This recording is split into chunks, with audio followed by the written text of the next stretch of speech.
शुरू से शुरुआत करता हूँ। First of all I am the youngest of 3 siblings। सबसे छोटा हूँ मैं, मेरी सिस्टर 8.5 years मुझसे बड़ी हैं, my brother also 7 years is elder to me, and I'm the youngest one, the unplanned, unwanted child. So, but बाद में समझ में आया कि I'm the blessed one. So I used to tell my mama also कि mama आपकी तो family complete थी, तो ममा कहती you are the blessed one. Then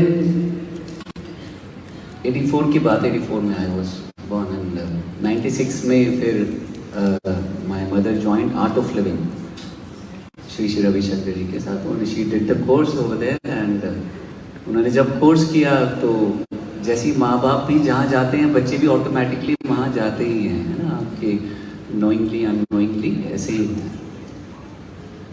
तो जो मम्मी वहाँ पे गई उनको अच्छा लगा तो उन्होंने मुझे भी लेके गए मुझे, और जब मैं वहाँ पे गया तो मुझे भी अच्छा लगा। और वहाँ पे सत्संग होते थे एवरी संडे, एंड एक जगह सत्संग हो रहा था एंड श्री श्री रविशंकर जी आए हुए थे बैंगलोर से, एंड वसंत विहार की बात है, एंड वहाँ पे सत्संग चल रहा था। तो एकदम भजन चलते चलते उन्होंने रोका और उन्होंने, मैं सामने बैठा था जैसे ये बच्चा बैठा है, तो उन्होंने बोला इसको माइक पकड़ाओ, and that was the first time I held on to a mic, and उसके बाद से तो इसके साथ ही रह गया। तो पहली बार मेरे को माइक भी श्री श्री रविशंकर जी ने बोला। देन आई स्टार्टेड सिंगिंग, और 96 से ही मेरा मैं करने लगा सेवा, एंड एवरी संडेज होता था। एंड कॉलेज जब मैं इंजीनियरिंग कर रहा था, I was doing mechanical engineering, and engineering करते हुए भी then I used to travel to Punjab, to various other places for programs. तो मैं उसके बाद मैं जॉब करने लगा। Then I was gaining some experience, because अच्छे बी स्कूल्स जो हैं यूएस में या कहीं भी हो तो they require minimum of 2 years of experience. तो मैंने सोचा कि मैं उसके बाद, and meanwhile I was preparing for GMAT also, and I was supposed to study in US और वेयरएवर के ऑफर द स्टडीज MBA के लिए। But then I realized one day कि मैं इसके लिए नहीं बना, मैं किसी और चीज़ के लिए बनाऊँ, मुझे खुद नहीं पता।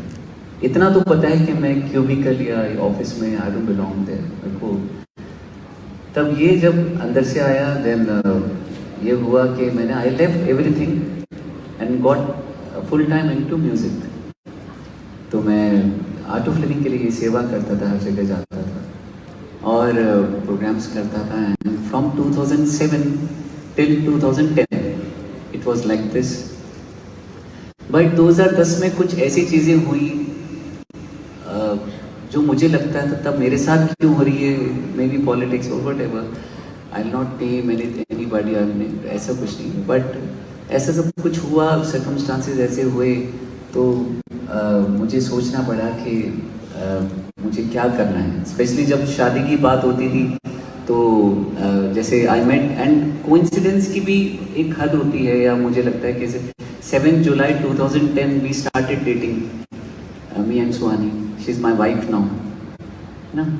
तो 7 जुलाई का महत्व हमें नहीं पता था, तो 7 जुलाई को we met and we started dating. तो उसके बाद जब 2 सितंबर को मैं पहली बार, मुझे किसी आंटी ने सुना और मुझे अपने घर पे बुलाया, उनके घर पे दरबार था, और वहाँ पे बोला कि पहली बार मैंने गुरु जी का स्वरूप देखा था, उससे पहले मैंने नहीं देखा। ये बात है 2010 की 2 सितंबर की। तो जब मैंने वहाँ उनका स्वरूप देखा, तो जब मैंने गाया तो मुझे बहुत अच्छा लगा, बिकॉज आई कैन डिस्क्राइब, क्योंकि आंखें बंद करके गाता हूँ, like I said today also कि इट वाज स्पेशल। एंड वैसे ही उस दिन बहुत स्पेशल लगा, बहुत अच्छा लगा, जैसा पहले कभी नहीं लगा वैसा लगा। तो 2010 की तभी मिला, तभी स्टार्ट हुआ ये सब। पर कुछ दोबारा इंसिडेंसेस ऐसे हुए कि मेरी मदर इन लॉ को बोलते थे मुंडा करदा किए, क्योंकि आप फाइनेंशियली कुछ नहीं होते, स्पेशली मेल्स उनके साथ होते। फाइनेंशियली अगर आप कुछ नहीं होते तो nobody respects you, nobody kind of वो आपको ज़्यादा तवज्जो नहीं देते। ये हार्ड फैक्ट है, बिटर ट्रूथ। तो मुझे खुद समझ नहीं आता था कि मैं क्या करूं। मुझे लगता था कि साथ में बिजनेस कर लूं मुझे, और इतना भी मेरी मदर लॉ कहती थी कि सिद्धार्थ जी आप बड़े भोले हो, आपसे बिजनेस भी नहीं होगा। तो मैंने सोचा हाँ ये तो बात सही है, जॉब मैं कर नहीं सकता, बिजनेस कर नहीं सकता, जो म्यूज़िक ही बचा। तो मैंने ना फिर 2011 में इतनी सारी चीज़ें चल रही थी, एंड जब इतनी सारी चीज़ें चल रही होती है बहुत परेशान हो जाते हो आप। चाहे कितना भी ज्ञान हो तो थोड़ा सा तो आपको इम्पैक्ट कर ही जाता है, और बहुत कुछ इम्पैक्ट कर जाता है, स्पेशली जब इतनी सारी चीज़ें चल रही हैं। तो मैंने 2011 में बड़े मंदिर स्टार्ट किया जाना। बड़े मंदिर जाता था मैं every Thursday, almost every Thursday. और वहाँ पे उस टाइम आप जब दरबार में पहुँचते थे गुरु जी के, अगर आप 8 बजे भी पहुँच रहे हैं, 8:15 भी पहुँच रहे हैं, तो 9 बजे करीब आरती होती थी। तो उसके पहले आपको दरबार में जगह मिल जाती थी, तब भीड़ नहीं होती थी जितना, तब संगत होती थी। तो वहाँ पे पहुँच के जो सुकून मिलता था मुझे, वो कोई भी सुख उसके आगे फीका है। तो वो जहाँ पे वहाँ पे बैठ के, एंड नीचे ही लंगर हॉल है, उतना बड़ा नहीं है जितना मेन लंगर हॉल है, लेकिन नीचे ही दरबार के नीचे लंगर हॉल है। तो वहाँ पे लंगर करके मैं आता था। पूरा 2011 ऐसे निकलता था। और 2012 में things started changing, people started calling me for programmes, not Guruji satsang, तब इतना ज़्यादा नहीं होता था। तो होता भी था तो सीडी या कैसेट चलती। तो जब 2012 में थिंग्स स्टार्टेड चेंजिंग, एंड थोड़ा फाइनेंशियली मैं स्टेबल होने लगा, एंड तो मुझे लगा कि गुरु जी की कृपा है साथ में। और दोबारा फिर अगस्त सितंबर की बात है, देन मैं उन्हीं आंटी ने जिन्होंने मुझे पहली बार बुलाया था, I am not naming anybody, but उन्हीं आंटी ने उनके घर सत्संग था, गौर से सुनेगा, उनके घर सत्संग था। सत्संग खत्म करके मैं जा रहा था बाहर, वहाँ से उन्होंने मुझे कुछ दिया। तो बहुत सुंदर एक ट्रे थी राउंड, एंड ऊपर रेड क्लॉथ था, बहुत सुंदर कवर। तो उन्होंने बोला आप देखो क्या है। तो मैंने जब उसको खोल के देखा तो उसमें जो पंजाबी जूती होती है वो थी। मैं बोला ये, बोलते ये गुरु जी के चरण है। मैं बोला मतलब, बोलते गुरु जी के ब्लेस्ड चरण है, जो गुरु जी ने जब फिजिकल फॉर्म में थे तो उन्होंने उन आंटी को दी। मैंने बोला तो ये आप मुझे कैसे दे सकते? बोलते गुरु जी ने दर्शन दिए हैं, जिनको नहीं पता होता गुरु जी सपने में आके दर्शन देते हैं, ब्लेस करते हैं। तो उन्होंने बोला कि गुरु जी ने दर्शन दिए और बोला 21 सजा के बैठी है, मुंडा आएगा कल उन्हों फड़ाई। तो मैंने जब ये सुना, मेरी आंखें नम हो गई, एंड आई सेड कि really am I the one, सच्ची मुझे ये मेरे साथ ये हो गया। तो जब मैं घर गया, और जब घर गया तो पूरे घर में रोजेस की फ्रेग्रेंस हो गई, और अभी तक आती है। तो पूरे घर में रोजेस की फ्रेग्रेंस हो, मतलब even on the 3rd floor, मतलब 2nd फ्लोर में, एंड ग्राउंड फ्लोर, वरांडा, मतलब सब जगह ऐसे लगा कि रोजेस की फ्रेग्रेंस हो। ऐसे लगा मुझे कि वो मेरे साथ हो गए। जब ये प्रमाण दिया, उसके बाद जब मैंने पहली बार गुरु जी के मंदिर में गाया था, तब वो मुझे क्या मिला मैं बता नहीं सकता। Something open, something I don't know how he blessed, and उसके बाद माय फीलिंग, माय एवरीथिंग ऐसे लगा कि मेरे साथ हो गए वो हमेशा। उसके बाद रेस्ट ऑल इज हिस्ट्री। अगर आप बात करेंगे, बात 2014 की है, rest all is history. And उसके बाद सब कुछ मिलता गया जो मैं चाहता था, लेकिन सबसे इम्पॉर्टेंट चीज़ है वो जब उनका साथ हो गया तब। और 2014 में डिसाइड कर लिया कि मैं, मेरा जो जीवन है वो गुरु जी को समर्पित। तो ऐसे ही चलता रहा। उसके बाद गौरव अंकल मिले, तो गौरव अंकल बोलते कि गुरु जी की देखो ब्लेसिंग है, और एक दिन आएगा, ये मैं प्रॉमिस करता हूँ कि हर घर में, दुनिया भर में तेरे को लोग सुनेंगे, तेरे लोग जानेंगे, और हर घर में पहुँचाऊँगा। गुरु जी पहुँचाएंगे। तो गुरु जी, गौरव अंकल के थ्रू गुरु जी ने हर जगह पहुँचा। उसके बाद क्या हुआ, मेरे father, because my father he was a civil engineer and he used to work in Abu Dhabi and almost for 25 years he was there and हम भी वहाँ जाते रहते थे आते थे. That's how I did mechanical engineering. मुझे भी ये प्लान था आगे बाहर जाने का. बट जब वो 2016 में वापस आए एंड फाइनली आफ्टर रिटायरमेंट, तो उन्होंने रिटायरमेंट, तो उसके बाद यहाँ पर आए जब इंडिया में, तो क्योंकि ना उनकी तबीयत पहले से ही खराब रहती थी. जैसे 97 में उनको एंजाइना का अटैक आया था, फिर 2008 में उनके बाईपास सर्जरी हुई थी. एंड उसके बाद जब वो यहाँ पर आए तो उनको बहुत प्रॉब्लम होने लगी लंग्स में स्पेशली. एंड इतनी प्रॉब्लम हो रही है कि 3-4 दिन वो साल में 2-3 बार वो हॉस्पिटल आईसीयू में जाना पड़ता था. लंग्स में पानी भर जाता था. But after some time we got to know that कि नहीं, किडनीज सपोर्ट नहीं कर रही हैं बॉडी को. एंड तो मेडिसिन से जितना डिफर होता रहा उतना हम करते रहे. लेकिन 2019 एंड की बात है, 2020 की मतलब बात है, तो डॉक्टर ने बोला कि अब बहुत क्रिटिनाइन, आई थिंक 8-9 तक पहुंच गया था. तो डॉक्टर्स ने बोला कि डायलिसिस स्टार्ट करनी पड़ेगी. एंड डायलिसिस स्टार्ट करने का इशू ये था कि बिकॉज हार्ट उनका 30% ही काम कर रहा था. तो जब डायलिसिस करते हैं तो heart has to push out all the blood. तो डॉक्टर्स को पता था एंड बोलते चलो कोई बात नहीं, चलो डायलिसिस स्टार्ट किया. फिर विद इन अ मंथ ही उनको मैसिव हार्ट अटैक आ गया and he got shifted into ICU. And doctor said हमें यही लग रहा था क्योंकि बॉडी जो हार्ट है वो सपोर्ट नहीं कर रहा है डायलिसिस को, and there is nothing we can do. And हम ऑपरेट भी नहीं कर सकते because it was already 72-73 and तो हम कुछ कर नहीं सकते. तो आई थिंक 24 आवर्स ये बिकॉज डायलिसिस के बिना भी नहीं हो सकता. तो उस दिन हमें लगा, बिकॉज 2016 से 20 तक ऐसे ही चलता रह गया. मुझे लगता है गुरु जी की कृपा से वो चलते रहे. And many times we thought we lost him and somehow he came back.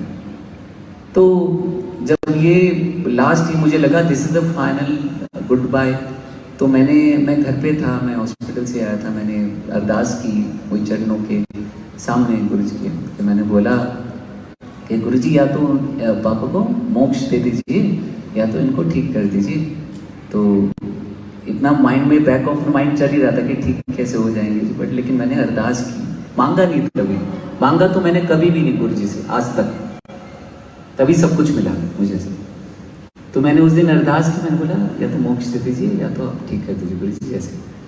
तो मैं जब पापा से मिलने गया तो समहाउ एंड सुहानी भी मिलकर आई. सुहानी ने बोला कि पापा को घर ले चलते हैं, जो भी है. पापा ने बोला whatever happens I like to go from home only, है ना. तो हम उनको घर में ले आए एंड डॉक्टर से लड़ झगड़. जब घर ले आए तो आप मानेंगे नहीं, वो हमारे साथ 1.5 साल रहे. 1.5 साल रहे. एंड उस टाइम ऐसा ही था कि आई थिंक लॉकडाउन का भी टाइम था. उसके बाद भी मतलब we used to do every day, we used to do Guruji satsang. और जब ये सब बातें हुई एंड जब उनका तबीयत मुझे लगता है तो ठीक होने लगे, तो बिल्कुल ऐसे गए थे, बिल्कुल ऐसे होने लगे. मैं बोला ये तो गुरुजी की कृपा कितनी होगी कि सब कुछ ठीक होने लगा. एंड अभी बैक मतलब 3 बार डायलिसिस के लिए जाते थे और हर बार लगता था हमें कि शायद आए ना आए, क्योंकि ऐसा उनका स्टेट था हेल्थ का. लेकिन गुरुजी की कृपा से वो चलते रहे. And finally on May 5th we lost him. And जब पापा गए तो, और मैं अब मानेंगे नहीं, जब मैं पापा से मिलने गया था फाइनल गुड बाय में, तो मैंने बोला कि पापा हर जन्म में आप ही पापा चाहिए. तो बोलते बच्चू अब मैं तेरा बेटा बनकर आऊँगा. एंड आफ्टर 40 days ऑफ जब पापा चले गए एंड अभी हमें पता चला कि गुड न्यूज़ है कि we are expecting a child. And अब बाकी आपको सबको पता ही है. And I share this also in Guruji satsang. पहले पता है, मुझे पता ही था कि पापा नहीं आना है, वो भी गुरुजी की ब्लेसिंग है. तो जब ये हुआ तब अभी फिर 13th March जो था, तो देन अभी शिवाक्ष आया. एंड मुझे यही जीवन है मुझे लगता है, क्योंकि हम कितनी बार आए कितनी बार गए. गुरु जी की अगर या भगवान की छाया में हम रहते हैं तो वैसे ही हमारा जीवन होता रहता चलता है। इतना होता है, आप सोचेंगे कि कुछ लिखा होता है, मेरी भी कुंडली में लिखा था, क्या लिखा था बताता हूँ, कि लिखा था कि कुछ मेरी तबीयत खराब होनी है 2020 में। सुहानी ने भी एस्ट्रोलॉजी किया है, she was used to tell me कि ऐसा, और मैं बोला ठीक है 2020 आएगा तो देख लेंगे। लेकिन 2020 आया तो मेरा ना गला खराब हो गया। आप सोचो सिंगर का गला खराब हो जाए तो क्या हो ना, जिससे सब कुछ है, जिससे सब कुछ मिला, जिससे आपकी पहचान है, सब कुछ गला खराब हो तो। और खराब भी क्या हुआ, because I was not taking care of my self and मैं खाने पीने का जितना जो थोड़ा बहुत मुझे करना चाहिए, बिल्कुल एक्टिविटी नहीं थी कुछ बिल्कुल, तो मैं उसकी वजह से एसिड रिफ्लक्स हुआ, देन उसकी वजह से मेरा गला खराब हुआ एंड आई थॉट कि नॉर्मल गला खराब है, आई केप्ट ऑन सिंगिंग। तो मैं जब गाता रहा, 2020 की बात है, तो जनवरी की, तो जब ये मैं गाता रहा और ऐसे ही चलता रहा प्रोग्राम, मुझे लगा कि नॉर्मल गला खराब है, गराई करके कागज ऐसे करके कुछ टीम लेके ठीक हो जाएगा, लेकिन वो ठीक नहीं हो रहा था। And people started talking also, that's how people are.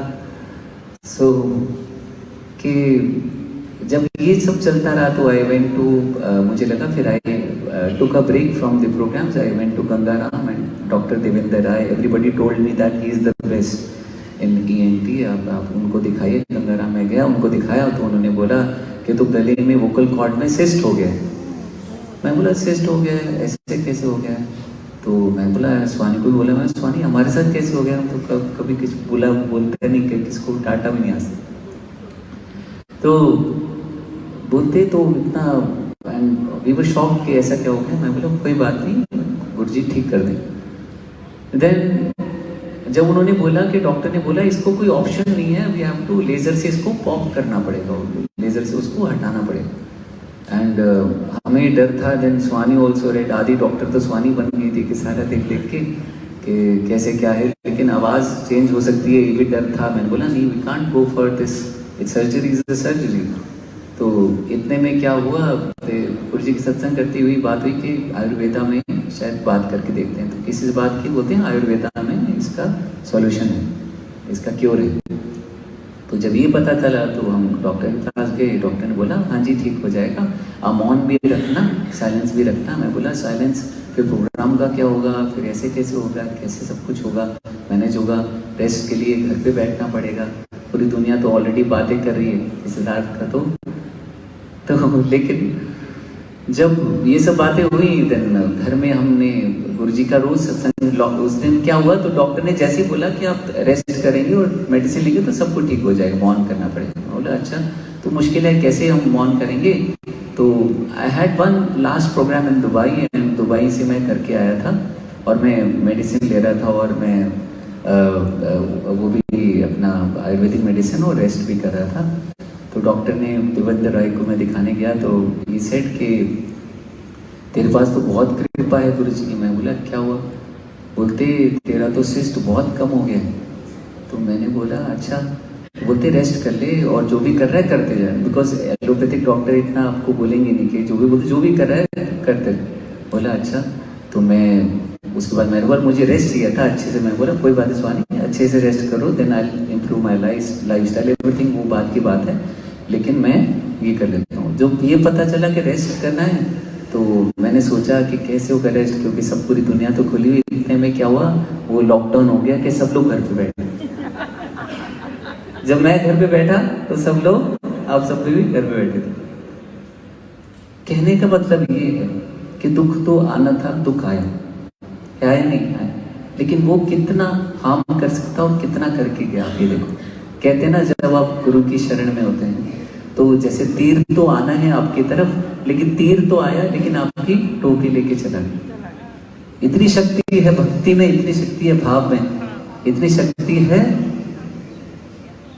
गुरु जी में, इतनी शक्ति है। तो ये इतना मिरेकल है कि जो दुख था वो कैसे हो गया और बाकी सब जो मिला वो क्या। मुझे तो लगता है ये जीवन जो है मेरा किस्मत। और मेरी आवाज भी ऐसा नहीं है मैं बहुत अच्छा गाता था पहले, बिल्कुल भी अच्छा नहीं गाता था। सब कुछ गुरुजी ने दिया है। आवाज जो मेरी बदली है वो उन्होंने करा है, जो मुझे निखारा है, सवार है, सब इनका ही है, इनको ही सौंप के जाना है मैंने जीवन सब में। तो इतनी शक्ति है कि जब लोग मेरी मदर इन लॉ से बोलते थे कि मुंडा करदा की है, करदा की, उनकी फ्रेंड्स कहती थी, तो अब वही फ्रेंड्स बोलती हैं कि सिद्धार्थ का सत्संग कब है जो हम ज्वाइन कर सकें, अटेंड कर सकें, क्योंकि मुंडा कमाल करता है, वो कमाल मेरे गुरु जी का। तो जय गुरु जी। बस इतना ही कहना चाहता हूँ कि जब आप भक्त बन जाते हैं तो भगवान मिल जाते हैं, जब आप शिष्य बन जाते हैं तो गुरु मिल जाते हैं। तो यही मुझे लगता है जीवन का उद्देश्य है कि भक्त बनना है। भक्तों, कोई भी भक्त हो, चाहे किसी भी हो, भगवान को मान रहा हो, भक्त काम सिर्फ भक्त के ही बन रहे हैं, आप देखिए। तो ये है मेरा सत्संग। जय गुरु जी, शुक्राना गुरु जी, थैंक यू।